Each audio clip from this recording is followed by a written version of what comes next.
बड़े दुख और बड़े अफसोस के साथ आज हमें आपके सामने कहने का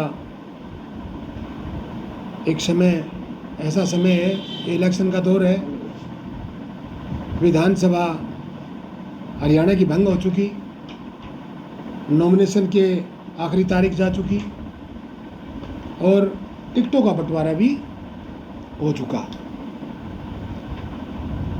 ये पार्टी का निर्णय है, कौन पार्टी किसको टिकट दे, किसको सही माने, वो पार्टी के नेतृत्व का अपना अधिकार है। मैं भी 24 साल से पिछले अपने भवानीखेड़ा इलाके में 59 विधानसभा भवानीखेड़ा में 3 बार एमएलए भी रहा, सीपीएस भी रहा और 2 इलेक्शन में हारा लोगों के बीच रहा हूँ। हमारे यहाँ कांग्रेस पार्टी के नेतृत्व ने 59 के अंदर जो विधानसभा है उसके अंदर प्रतिम नरवाल जी को टिकट दी है। ठीक है, निर्णय स्वीकार है, लेकिन कल जो हादसा हुआ, जो घटना घटी, उसके लिए मैं आपके समक्ष एक बात 2-4 रखने चाहूँगा कि जब नॉमिनेशन के लिए हमने सोचा कि हम भी क्यों ना नॉमिनेशन कर दें।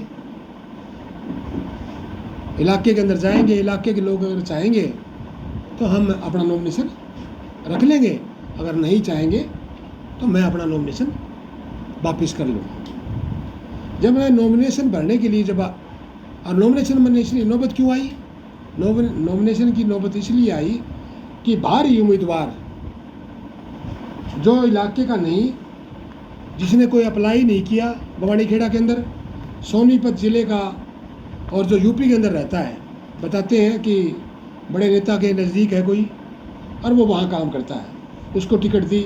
मुझे अफसोस और दुख के साथ कहना पड़ता है कि हमारे इलाके के अंदर 78 उम्मीदवार थे भवानीखेड़ा में, वो भिवानी जिला के थे, इर्द गिर्द के होंगे। 78 ने फीस भरी, जो पार्टी के नेतृत्व की जो फीस थी, जो फैसला था, वो सब ने फीस भरी। उसके बाद में सभी के लगभग इंटरव्यू हुए। अगर इनके ऊपर विचार ही नहीं किया तो क्यों तो इनको पार्टी ने धक्के खिलाए, क्यों पार्टी ने इनसे पैसे लिए, क्यों पार्टी ने इनके इंटरव्यू लिए। जब भारी उम्मीदवार को देना था तो पहले ही कह देते हमारे नेतृत्व ने कि हमारे यहाँ इस इलाके का कोई काबिल आदमी नहीं है, कोई काबिल बच्चा नहीं है, किसी ऐसी बिरादरी का, कोई जाति का। ये सरासर धोखा किया गया है भवानीखेड़ा और भिवानी जिले के लोगों के साथ। क्या खुद नरवाल ने आपको कहा या आपने नरवाल से बात की इस बारे में कि इस प्रकार के व्यक्ति आपसे जुड़े हैं? देखिए, मैं नरवाल को कभी मेरा उससे बात हुई ना, हमारे हमेशा में हुआ। मैं तो फार्म भर के अपना बाहर आ रहा था, जब उसकी भीड़ थी वो डीसी ऑफिस में, एडीसी ऑफिस में था, मैं भर के अपना निकल के आ गया।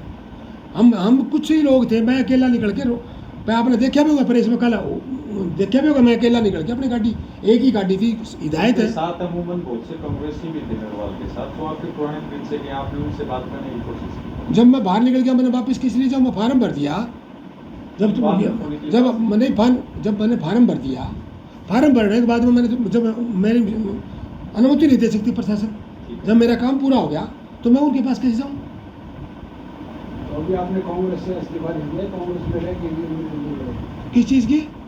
मेरे पास क्या पद है इस्तीफा दूंगा? मैं तो एक आम कार्यकर्ता हूँ, आम कार्यकर्ता हूँ।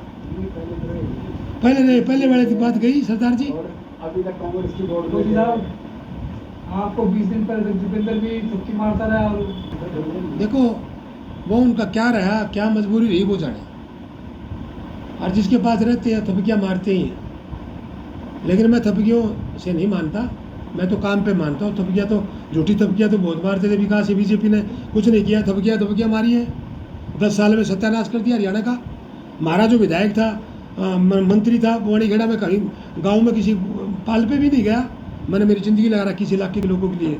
मैं किसी की बहन भी, अगर किसी 100 कोस दूर में किसी का नुकसान हुआ ना, डेथ हुई, मैं उसके घर पे फिर भी गया। तो मैंने कभी थपकियाँ नहीं मारी, मैंने अपना काम किया। और थपकी मारने वाले तो आए, वो चले जाएंगे। तो मेरा तो काम ये है, मैं इलाके का दुख सुख का साथी हूँ, मेरा इलाका है।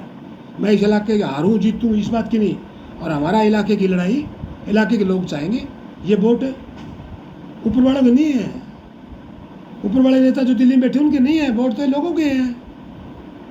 वोट तो लोग डालेंगे जिसका मन करेगा। और आज इलाके के अंदर सहानुभूति भी है और मेरे साथ जो अन्याय हुआ है, ये नहीं, इलाके के अंदर कोई जब किसी के साथ अन्याय होता है तो लोग उसके साथ लगते हैं। मेरा एक आपसे एक क्वेश्चन है, आप भिवानी में रहते हो, आपका वार्ड नंबर कितना है? 4। मेरा वार्ड नंबर 9 है। मैं 9 नंबर का वार्ड नंबर 4 में जाऊंगा तो आप क्या कहोगे? अगर नगर निगम का इलेक्शन है तो क्या कहोगे? आप कहोगे मेरी मजबूरी है, मेरी मजबूरी है, मैं 4 नंबर वार्ड में से बाहर नहीं, मेरा भाईचारा है, हमारा वार्ड है। एक गांव का दूसरे गांव में अगर सरपंच लड़ता है तो वो ये कहेंगे भाई गांव का मामला है, मैं गांव में नहीं। ये 150 किलोमीटर का सोनीपत जिले का कोई यहाँ आके अगर कोई लड़ेगा, कोई बहनी जिले का, ये स्वतंत्रता सेनानियों का इलाका है, ये फौजियों का इलाका जो देश की सीमा पर लड़ते हैं, ये न्याय, ये युद्ध लड़ना जानते हैं ये लोग। 36 बिरादरी के बाहर के आदमी को बिल्कुल भी कोई भी नेता और कोई नहीं मानेंगे। मैं दावे के साथ कर कितनी धमकियाँ दे ले, बूथ पे तो वोट लोगों के पड़ेंगे। मेरा अधिकार पहले पुलिस हरियाणा को भी शिकायत करूंगा और मैं एसपी भिवानी को भी शिकायत करूंगा कि मेरे साथ ये कल ये हुआ कि इसकी कार्रवाई की, इसलिए मैं आपके बीच में आया हूँ। ऐसे तो फिर तो हमारे को कोई घर से बाहर आज़ादी मिली है, जिन्होंने आज़ादी दिलाई है। मैं तो अपना सिर के ऊपर कफन बांध के अब बाहर निकलूंगा इलाके में, मैं जाऊंगा। अगर इनसे मैंने डरना, मैं कभी डरने वाला नहीं। ये इलाके के लोग फैसला करेंगे मेरे साथ ये क्यों किया, कैसे किया, ये मेरे साथ जाति क्यों की। टिकट का अधिकार पार्टी का है, लेकिन ये जो बात करना, ऐसी धमकियाँ देना, ये ऐसा हो नहीं सकता। लेकिन मैं इसकी लड़ाई में कल से मैं महापंचायत बुलाई है, कार्यकर्ता मीटिंग बुलाई है, मैं कफन पहन के मेरे 5.25 मीटर का मेरे शरीर पर लेके जाऊंगा और मैं कह दूंगा कि मेरे को ये हुआ, इसको मेरे न्याय चाहिए, जनता की अदालत में जाऊंगा। तो मैं प्रेस के भाइयों से और आपसे मैं ये बात कहना चाहता हूँ। मैं एक प्रेस का नोट भी आज, और दूसरा जो धमकी थी उसने कि यहाँ कोई प्रदीप नरवाल का जो गांव है सोनीपत जिले में, एक गांव में रहते हैं प्रदीप नरवाल के चचेरे भाई।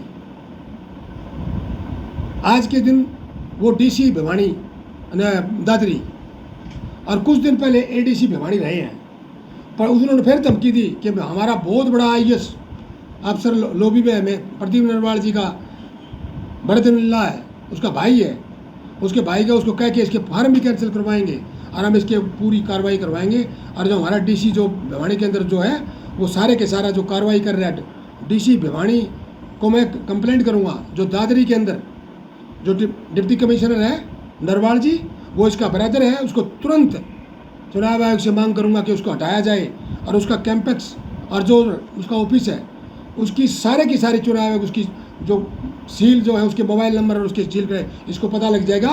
ये गैंगस्टर वो लेके आता है, उसको भाई लेके आया। ये चुनाव आयोग में अधिकारी, कर्मचारी, दादरी जिले के सरपंच, यहाँ पे भिवानी जिले में एडीसी रहा है, लोगों पर दबाव डाल रहा है कि प्रदीप नरवाल को वोट डालो। और मेरी मांग है अपने चुनाव आयोग हिंदुस्तान से कि उसको तुरंत ये कार्रवाई की जाए। इसलिए मैं आज प्रेस के सामने ये कहना चाहता हूँ, उसको तुरंत। और मुझे लगता है आशंका है ये इन चीज़ों में हो सकता है, ये जो मेरे को धमकी दी गई उसमें डिप्टी कमिश्नर दादरी भी हो सकता है, इसकी भी जांच कराई जाए। तो आज मैं आपके बीच में इसलिए आया हूँ, मैं धमकियों से डरने वाला नहीं हूँ ना। मैंने चौधरी बंसी लाल जी से इस इलाके की आवाज़ और राजनीति में आया हूँ। मैं अकेला विधायक विकास पार्टी का था, मैंने कभी डरा नहीं, ना मैं कभी झुका ना कभी बिका।